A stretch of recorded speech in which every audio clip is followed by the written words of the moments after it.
prometo que eu respondo, tá? Beleza. Mais um ponto aqui para N1. Tô quase acabando. Mais um item aqui que merece N1. Quando eu penso em moral, vocês têm que ter em mente que moral, ela é os valores morais, vamos dizer assim, eles são anteriores ao direito como ciência. É justamente pela observância, pelo cuidado dos aspectos morais, éticos, é que nós, de todos os países, começamos a criar, positivar, legislar leis que tenham pano de fundo também, sob o ponto de vista ético-moral. Então, para a prova N1, eu quero que vocês guardem o seguinte: a moral, aspectos morais e éticos vieram sempre antes das ciências do direito, beleza? Sunamita está perguntando aqui, nossa Constituição não tem um capítulo que fala sobre ética? Não, não tem. O legislador não reservou um capítulo especial aqui, ó, da ética no direito brasileiro, da ética e das relações sociais, igual tem na Itália. Não fez isso. Ele trata de matéria ética e de valores morais de forma implícita, de forma integrada com o texto constitucional. Tá bom, Sunamita? Vamos lá, mais um ponto aqui para vocês que eu separei da prova. Mais um ponto aqui, ó. Olha que curioso, já analisamos isso quando estudamos ética e direito penal. Ética e direito penal. Quando eu tenho um crime, sem dúvida nenhuma, o legislador só criou a figura típica criminosa, o crime em si, previsto por lei, porque a violação de uma conduta ético-moral foi muito grave, né? Quando a violação de uma conduta ético-moral, por exemplo, matar alguém, roubar, furtar, praticar crime contra a administração pública, quando alguém faz isso, além de violar lá na base aspectos morais e éticos, pratica, segundo a legislação de muitos países, um crime, tá? E eu quero que vocês considerem para mim aqui um dado. Mesmo algumas figuras sendo criminosas, pode ser que o legislador, ao longo dos anos, verifique que aquelas situações não são mais criminosas e vão revogar alguns artigos de lei criminal, por exemplo, do Código Penal, para dizer o seguinte, ó, esse artigo aqui que previu o crime tal foi revogado. Por quê? Porque o direito, ele é um fato social em constante evolução. E o que era crime numa determinada época pode não ser hoje. Olha o exemplo que eu trago para vocês aqui da última aula.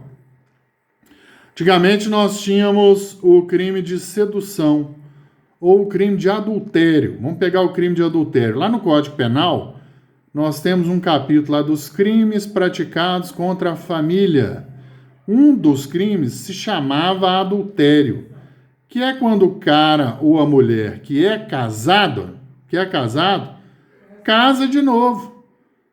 E essa conduta dele de casar, sabendo que é casado, casar de novo, na década de 40, né, que foi criado o Código Penal, isso era crime.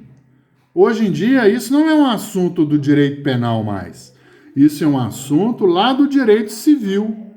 Isso é um assunto a ser resolvido no âmbito do direito civil. Por exemplo, anulando o segundo casamento, tornando sem efeito o segundo casamento. Mas hoje, já desde aí da década de 2000, que adultério não é crime.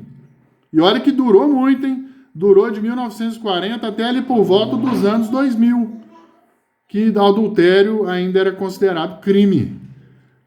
Por que isso aconteceu? Porque houve uma evolução. Vamos considerar a palavra evolução entre aspas. Houve uma evolução do direito como fato social, e o que era crime na década de 40, hoje para o legislador não é crime. É uma violação ético-moral. É sim, continua como uma violação da ética, mas não é uma violação tão grave que seja considerado crime. Isso não é assunto para o direito penal, vocês concordam? O cara cometer adultério, casar de novo, por que ele tem que ser preso por isso? Não, Não é? Ele não é bandido. Se ele praticar estelionato por conta disso, é outro caso. Mas ele não é bandido. Então, o assunto casamento pela segunda vez, sem ter divorciado da primeira, tem que ser resolvido no cível. Exatamente.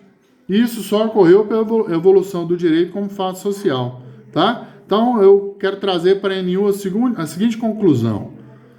Algumas matérias que hoje são criminais, algumas matérias que outrora eram consideradas matérias criminais, hoje, pela evolução do direito, não são, tá? Não são, tá? Podem continuar sendo violações éticas, mas não na escala máxima do direito penal, talvez com uma consequência no âmbito da responsabilidade civil, tá bom?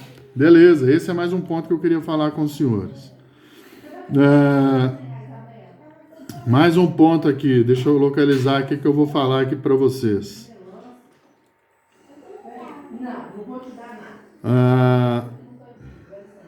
Só um segundo. Mais um item aqui que eu posso separar, vamos ver aqui da prova.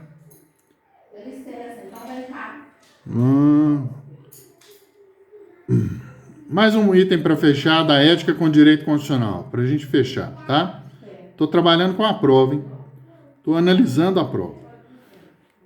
Os Estados Unidos tem uma Constituição que é a Constituição mais antiga que nós temos, uma das mais antigas, eu acredito, que nós temos no mundo. É uma Constituição antiguíssima, de 1787, que vale até hoje. Até fiz um vídeo para vocês e mostrei a finura da Constituição, pequenininha, né? Essa Constituição, quando a gente traduz ela para o português, em que pese ela ser pequena, o que justifica ela ser pequena, uma das suas justificativas, é que os seus textos constitucionais, os seus artigos da Constituição americana, são todos eles embasados e fundamentados com valores ético-morais. De tão bem elaborados que os são, eles servem como base para o povo americano, em termos de lei máxima do país, que é a Constituição Federal, até hoje. Então, é uma Constituição muito tradicional, para nenhum agora, hein? A Constituição americana é uma Constituição muito tradicional em prever, de forma direta ou indireta, nos seus artigos, nos seus poucos artigos, matérias ético-morais, tá? Ao longo da sua história, do seu direito constitucional. Tá bom? Bom, senhores, eu pergunto aqui se há alguma dúvida sobre algum ponto. Eu destaquei aqui, diretamente relacionado com a prova, os principais pontos que vão ser objeto de questionamento aí com vocês. Eu estou finalizando a live, vou fazer o upload dela aqui no YouTube. Quando elas estiverem lá fechadas no YouTube, ainda na noite de hoje, eu vou salvar lá no portal 2 links, porque eu tive que dividir a aula, 2 links com 2 partes da aula, uma parte com uns 30 minutos e a segunda parte com mais ou menos uns 9, 10 minutos. Para quem eventualmente tiver perdido, tá? Vocês ouvirem de novo aí, tá bom? Beleza? Tá gravado aqui, ô Maria. Eu falei bastante depois da Constituição Italiana, Maria. Eu pedi por gentileza você aguardar eu aqui a atualizar o YouTube, tá bom? Vou atualizar o YouTube aqui e eu vou colocar a matéria de novo no portal para vocês, tá? Eu falei muitos pontos sobre depois da Constituição Italiana.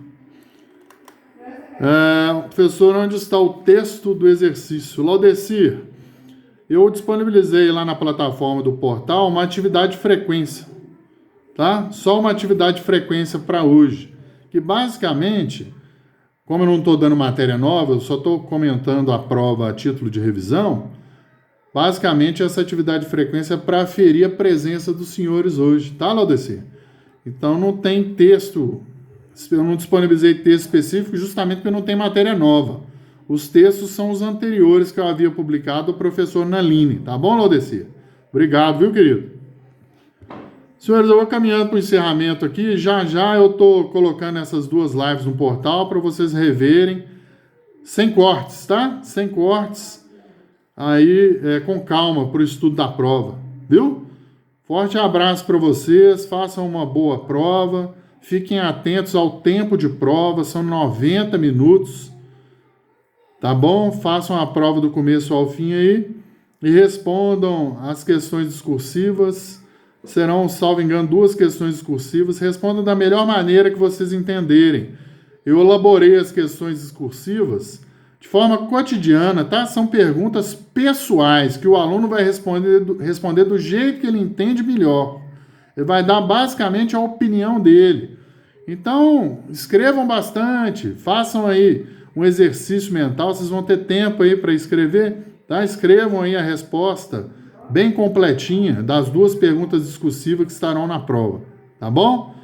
Forte abraço, bom final de semana, fiquem com Deus aí, abraço a todos vocês, fiquem com Deus, muito obrigado, tá?